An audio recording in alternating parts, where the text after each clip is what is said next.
Hello good morning साथियों, welcome to MPS motivators. शिक्षा एक ऐसा प्लेटफॉर्म है जिस पे आप अपने घर पे रहकर अच्छी शिक्षा को प्राप्त कर सकते हैं। चलिए, अब हम लोग पिछले वीडियो को हमने अपने सब्जेक्टिव क्वेश्चन 4 सब्जेक्टिव क्वेश्चन को देखा था। ज़्यादा देर का समय नहीं लगेगा, 10 से 15 मिनट का समय आप निकालिए और उस 4 क्वेश्चन को अपने एग्जाम के लिए तैयार कीजिए। चलिए, आज हम लोग बिना समय गवाए हुए हम अपने अगले क्वेश्चन मतलब कि इस सेशन का 5वां क्वेश्चन जो आपके बोर्ड के समक्ष नज़र आ रहा होगा।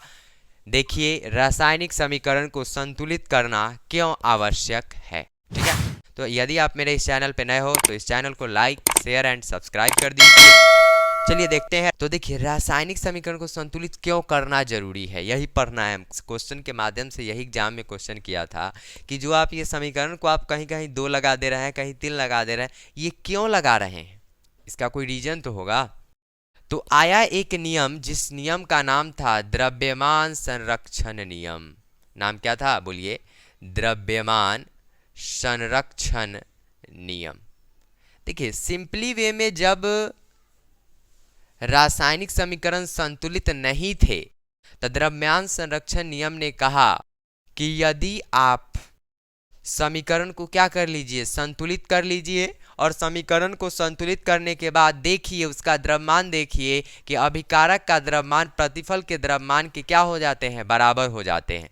ठीक है, तो चलिए देखते हैं। हम लोग पहले रासायनिक समीकरण को संतुलित करते हैं और उसके बाद द्रव्यमान को चेक करते हैं। तो देखिए, H2 है अपने पास, क्या नाम है इसका, H2 प्लस O2, तीर का चिन्ह क्या है, H2O है ना। देखिए, इधर हाइड्रोजन कितने हैं, 2, इधर हाइड्रोजन 2, ऑक्सीजन 2। सर, ऑक्सीजन तो यहाँ 1 है, तो 2 करने के लिए हाइड्रोजन को भी 4 करना होगा ना। तो क्या यह रासायनिक समीकरण संतुलित हो चुका। तो चलिए, अब हम इसका द्रव्यमान निकालते हैं द्रव्यमान संरक्षण नियम के अनुसार। तो ये रासायनिक समीकरण पहले संतुलित नहीं था, अब क्या कर लिए, संतुलित किए। और द्रव्यमान संरक्षण नियम कहता है कि पहले रासायनिक समीकरण जो दिया जाएगा पहले उसको आप क्या कर लीजिएगा, संतुलित कर लीजिएगा। ठीक है, तो बोलिए आप, एक हाइड्रोजन का द्रव्यमान कितना होता है, 1। कितना होता है, 1। और यहाँ पर कितने हाइड्रोजन है, 4। तो हम ऐसे कर सकते हैं 1 गुना 4, कोई दिक्कत, 1 गुना 4। बोलिए ऑक्सीजन यहाँ पर कितना है, 2। एक ऑक्सीजन का द्रव्यमान कितना होता है, 16। कितना होता है, 16। तो हम लिख सकते हैं 16 गुना 2, लिख सकते हैं, कोई दिक्कत है आप लोगों को, बोलिएगा। तीर का चिन्ह दे देंगे, है ना। बोलिए हाइड्रोजन यहाँ कितना, 4, हाइड्रोजन 4। तो एक हाइड्रोजन का द्रव्यमान 1 और 4 हाइड्रोजन का द्रव्यमान 4। तो देखिए 1 गुना 4 हो जाएगा। ऑक्सीजन यहाँ पर कितना है, 2। एक ऑक्सीजन का होता है 16, तो 2 का क्या हो जाएगा, 16 गुना 2, कोई दिक्कत। चलिए अब देखिए, इसको सॉल्व कर लीजिए। 1 में 4 से गुना करिए 4, 16 में 2 से करिए 32, इधर लाइए 1 में 4 से करिए 4, 16 में 2 से करिए 32, 32 4 36, 32 4 36। मतलब साबित हुआ कि अभिकारक का द्रव्यमान प्रतिफल के द्रव्यमान के बराबर होता है द्रव्यमान संरक्षण नियम के अनुसार। अब बताइए, जब रासायनिक समीकरण संतुलित नहीं होगा तो क्या यह बराबर होगा, नहीं होगा। क्योंकि देखिए यहाँ पर 2 हाइड्रोजन है, तो एक हाइड्रोजन का 1, तो 2 हाइड्रोजन का क्या हो जाएगा, 2 हो जाएगा। एक ऑक्सीजन का 16, तो 2 ऑक्सीजन का 32। ठीक है, यहाँ पर देखिए एक हाइड्रोजन का 2, तो 2 अब प्लस क्या हो जाएगा, 16, 16 2 18, 32 2 34। क्या यह बराबर हुआ, नहीं हुआ। तो इसलिए हम लोग रासायनिक समीकरण को संतुलित करते हैं। लिखेंगे रासायनिक समीकरण को संतुलित करना क्यों आवश्यक है, तो लिखेंगे रासायनिक समीकरण को संतुलित करना आवश्यक है इसलिए है क्योंकि अभिकारक एवं प्रतिफल के द्रव्यमान क्या होते हैं, आपस में बराबर होते हैं। तो जब हम रासायनिक समीकरण को संतुलित कर लेते हैं तो अभिकारक और प्रतिफल के क्या होते हैं, मान समान हो जाते हैं। लेकिन वही जब रासायनिक समीकरण संतुलित न रहता है तो क्या होता है, अभिकारक और प्रतिफल के मान आपस में समान नहीं होते हैं। कोई दिक्कत। जो सेंटअप एग्जाम हुआ था अपना, उस सेंटअप एग्जाम में मेरे पढ़ाए हुए क्वेश्चंस आए हुए थे। जो आप सेंटअप एग्जाम जो बच्चे दिए होंगे उनको पता होगा। चिप्स की थैली में क्वेश्चन दिया था, देखिएगा। चिप्स की थैली में कौन सी गैस भरी जाती है, कौन सी गैस भरी जाती है, क्यों। मतलब है ये जो आपका सेंटअप एग्जाम हुआ था, उस सेंटअप एग्जाम में ये क्वेश्चन आया था कि चिप्स की थैली में कौन सी गैस भरी जाती है और क्यों। तो जो चिप्स का थैली है ना, जो चिप्स आप खाते हो, लेज ये सब कुरकुरे ये सब क्यों खाते हैं, तो उसमें ना एक गैस भरा जाता है जिस गैस का नाम होता है नाइट्रोजन। क्या नाम होता है बाबू? नाइट्रोजन। तो याद रखिएगा, पहले यहाँ से तो दो सवाल, दो सब्जेक्टिव क्वेश्चंस पूछा जाएगा, तो आपको तो दो क्वेश्चंस के जवाब ऐसे ही रखेंगे याद। चिप्स की थैली में कौन सी गैस भरी जाती है, पहला सवाल, तो बोलेंगे चिप्स की थैली में नाइट्रोजन गैस भरी जाती है। चिप्स की थैली में कौन सी गैस भरी जाती है? नाइट्रोजन। तो पहला आंसर अपना क्या हुआ? नाइट्रोजन। ये आपको भाषा बना के लिखना है, ठीक है। नाइट्रोजन गैस भरी जाती है। क्यों? देखिए, अगर उसमें नाइट्रोजन गैस न रहेगा तो अगर आप थोड़ा देर चिप्स के थैली को खोल के और ऑक्सीजन के संपर्क में ला के देखिए, चिप्स क्या होता है? पूरा मसुआ जाता है, खराब हो जाता है ना।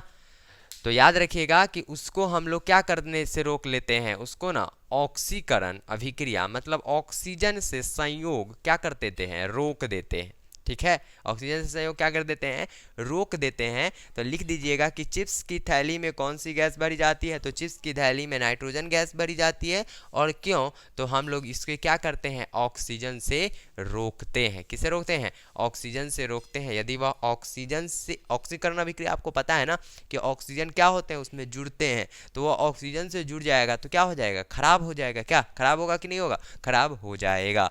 तो देखिए, ये क्वेश्चन नंबर 2 आप याद करिएगा, बहुत ज़्यादा इंपॉर्टेंट है। सेंटअप एग्जाम में भी ये क्वेश्चंस आए हैं कि चिप्स की थैली में कौन सी गैस भरी जाती है और क्यों, ठीक है।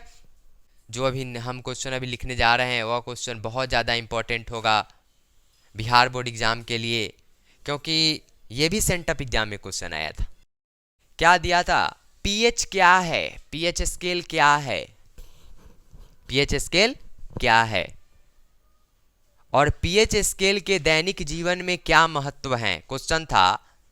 तो जरा देखिए, क्वेश्चन है पीएच क्या है, दैनिक जीवन में पीएच का महत्व बताएं, है ना। तो ये क्वेश्चन हमने पीएच स्केल जब हम पढ़ाए थे उसी समय आपको बताए थे कि पीएच स्केल का खोज किसने किया था? सोरेनसन ने किया था। किसने किया था? सोरेनसन ने किया था। सोरेनसन ने किया था। याद रखिएगा, पीएच स्केल का खोज किसने किया? सोरेनसन ने। कितने ईस्वी में किया? 1909 ईस्वी में, है ना। पीएच स्केल का खोज किसने किया? पीएच स्केल का खोज सोरेनसन ने 1909 ईस्वी में किया था। पूछा जाता है कि पीएच स्केल का जो मापांक होता है वह कितना होता है? तो सर पीएच स्केल का जो परास होता है, परास इसका होता है 0 से लेके 14 तक, 0 से लेके 14 तक। पीएच स्केल का परास क्या है? 0 से 14। और पीएच का अर्थ होता है पावर ऑफ हाइड्रोजन। पीएच का अर्थ क्या होता है? Power of hydrogen. याद रखिएगा, पावर ऑफ हाइड्रोजन। हम ऐसे अगर 5 नंबर में ये क्वेश्चन था, कितने नंबर का क्वेश्चन है? 5, तो 5 नंबर लाइक हम लिखेंगे भी। तो लिखेंगे क्या कि पीएच स्केल का खोज सोरेनसन ने 1909 ईस्वी में किया था। पीएच स्केल का परास 0 से लेके 14 तक होता है। पीएच का मतलब होता है पावर ऑफ हाइड्रोजन। सोरेनसन साहब ने कहा था कि 7 से कम जो होंगे, 7 से कम क्या? अम्लीय क्या है बउआ? 7 से अम्लीय वाले 7 से कम, 7 से कम।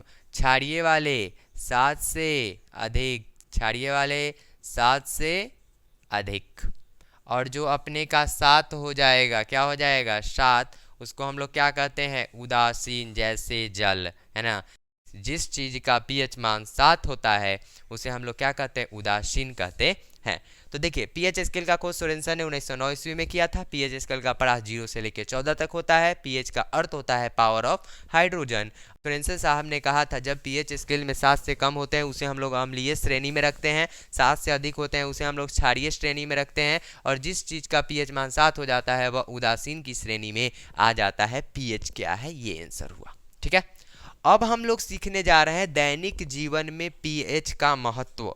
दैनिक जीवन में पीएच का महत्व। तो देखिए, दैनिक जीवन जो आपकी जो जीवन चल रहा है उस जीवन में आप पीएच का डेली यूज कर रहे हैं, लेकिन हम लोगों को पता नहीं चलता है कि पीएच का हम यूज कर रहे हैं कि नहीं कर रहे हैं। तो चलिए हम लोग बारी बारी से देखते हैं। देखिए, पहला काम है पीएच का हमारे आमाशय में अर्थात हमारे पेट में, है ना। यदि आपके पेट में अम्ल नहीं रहेगा, पीएच का योगदान नहीं होगा, तो आप जो खाना खाते हैं वह खाना आपका पचेगा नहीं, ठीक है। तो देखिए यहाँ पे क्वेश्चन ये भी है कि हमारे अमाशय में अम्ल की क्या भूमिका है। हो सकता है इस क्वेश्चन को ना पूछ के, इसको हटा के अब पूछ देगा आपसे कि हमारे अमाशय में अम्ल की भूमिका को लिखें। तो हमारे अमाशय में अम्ल की क्या भूमिका है? तो हमारे अमाशय में अम्ल की यह भूमिका है कि अम्ल क्या करते हैं, खाना को पचाने में काम करते हैं। और यदि आपके शरीर में अम्ल की मात्रा क्या हो जाए, अधिक हो जाए, तो आपके शरीर में क्या होने लगता है, अपच या जलन होने लगता है। क्या होने लगता है? अपच या जलन। और देखिए यदि अपच या जलन होगा तो हम उसको रोकेंगे। उसको रोकने के लिए एक दवा का हम यूज करते हैं, जिस दवा का नाम होता है एंटासिड। ये ऑब्जेक्टिव पूछेगा, ठीक है। लिखता है कि आमाशय में जब हाइड्रोक्लोरिक अम्ल की मात्रा अधिक हो जाती है तो हम लोग किस रासायनिक दवा का उपयोग करते हैं, तो जिसका नाम है एंटासिड। क्या नाम है इसका? एंटासिड। तो देखिए पीएच का महत्व, पहला महत्व कहाँ है? हमारे अमाशय में। देखिए दूसरा में क्या है कि जब आदमी थक जाता है ना, थकना मतलब समझिए क्वेश्चन क्या है कि दौड़ते समय खिलाड़ियों के शरीर में दर्द क्यों होता है। तो देखिए दर्द क्यों होता है, दर्द मतलब कि थकान, है ना। यदि हम आपको पढ़ा रहे हैं तो हमें नहीं दिक्कत होगा, हमको काहे दिक्कत होगा? जो आदमी परिश्रम ज़्यादा कर रहे हैं उनको ना दिक्कत होगा। अब खिलाड़ी दौड़ रहा है तो उसको तो शरीर के द्वारा ना वो हेल्प कर रहा है, और हम आपको पढ़ा रहे हैं तो हम अपने दिमाग के द्वारा पढ़ा रहे हैं। हमको कुछ करना है क्या?